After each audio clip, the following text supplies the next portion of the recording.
Kitab suci ketiga agama yakni Islam, Nasrani, dan Yahudi sama-sama meyakini keberadaan Sulaiman di masa lalu sebagai nabi dan raja yang konon disegani oleh semua makhluk hidup.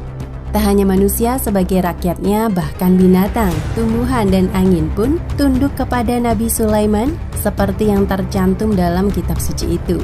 Meski peristiwa atau masa kekuasaan Nabi Sulaiman sudah terlewat sejak berabad-abad lalu, nampaknya menyisakan tanda tanya besar yang belum terjawab hingga saat ini. Sebagian orang meyakini harta Nabi Sulaiman masih ada dan disembunyikan di suatu tempat, seperti harta karun.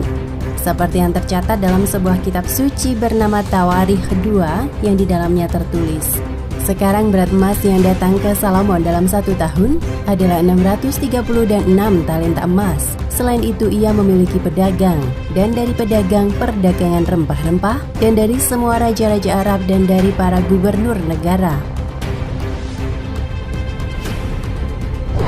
Selain itu tercatat pula, Raja Salomo membuat 200 sasaran emas yang dipatahkan, 600 shikal emas pergi ke satu sasaran, dan dia membuat 300 tameng dari emas yang dipukuli.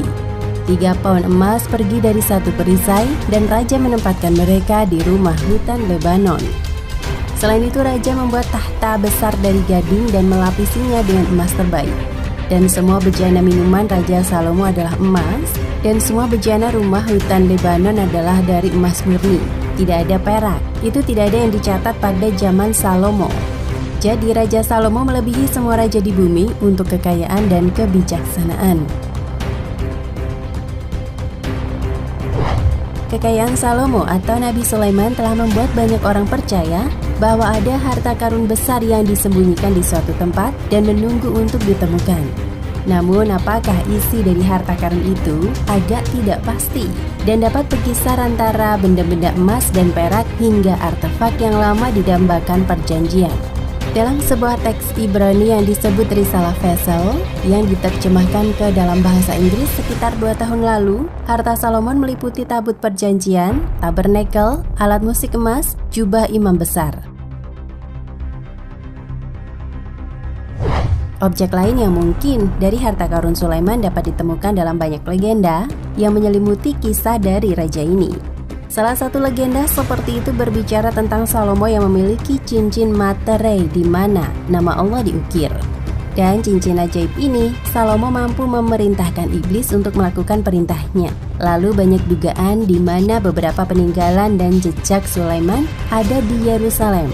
Hal ini dilihat dari dinding yang dibangunnya di sekitar Yerusalem. Dekorasi batu dalam bentuk 2 bintang Daud yang saling bertautan yang dikenal oleh umat Muslim dan orang Yahudi sebagai Khatam Sulaiman. Selain itu diyakini dinding tersebut berfungsi untuk melindungi kota dari roh jahat. Simbol ini telah dikaitkan dengan kekuatan supranatural dan perlindungan sejak zaman kuno. Lalu benda yang paling dicari selain hartanya adalah peninggalannya, seperti kuil suci yang menurut rumor kini tengah diincar oleh bangsa Israel dan diyakini tersembunyi di bawah Masjid Al-Aqsa yang hingga kini kebenarannya tidak dapat dipastikan. Dalam literatur kuno, Temple of Solomon atau Kuil Sulaiman yang dikenal dengan Haikal Sulaiman juga masih menjadi misteri, meski umat Yahudi meyakini keberadaannya di bawah Masjid Al-Aqsa. Sebelumnya, pendapat tersebut sudah mendapat banyak bantahan, salah satunya dari Israel Finkelstein, arkeolog dari Universitas Tel Aviv yang meyakini keberadaannya di sana.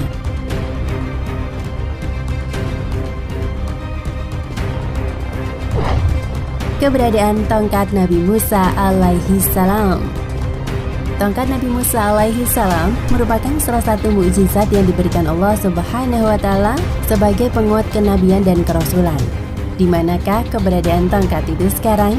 Hingga saat ini tidak ada literatur yang secara jelas menjelaskan soal keberadaan tongkat Nabi Musa alaihi salam yang dengannya bisa membelah Laut Merah sehingga lolos dari kerajaan Fir'aun.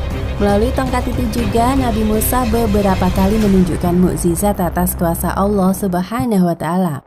Namun, sebagaimana dilansir di laman Maudu, mengutip pernyataan Dr. Rashid Jarrah dalam Aina Zahabat Ashamusa, menjelaskan sampai sekarang tidak ada teks eksplisit atau bukti yang jelas terkait keberadaan tongkat Nabi Musa.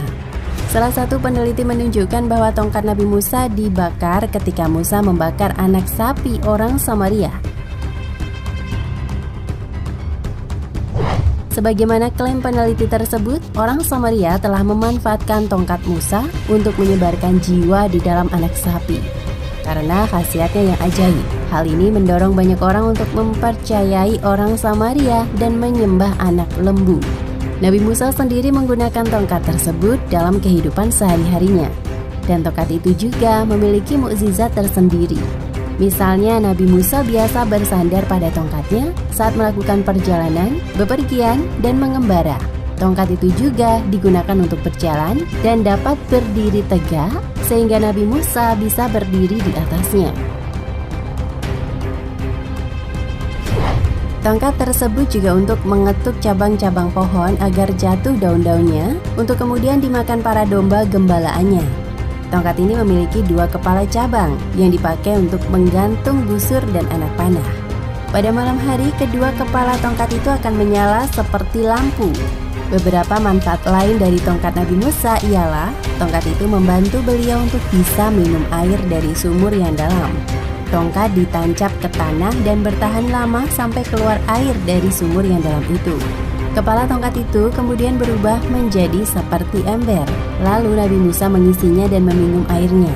Jika tongkat tersebut dicabut, maka air akan berhenti keluar. Selain itu, jika matahari terlalu terik dan panas, Nabi Musa tidak dapat menemukan tempat untuk berlindung. Maka tongkat itu akan mengeluarkan cabang-cabang, lalu jubah Nabi Musa diletakkan di atasnya sehingga menjadi tempat yang teduh. Ketika Nabi Musa ingin buah, tongkat itu ditancapkan ke tanah, lalu tumbuh dan menghasilkan buah. Wallahu a'lam bishawab.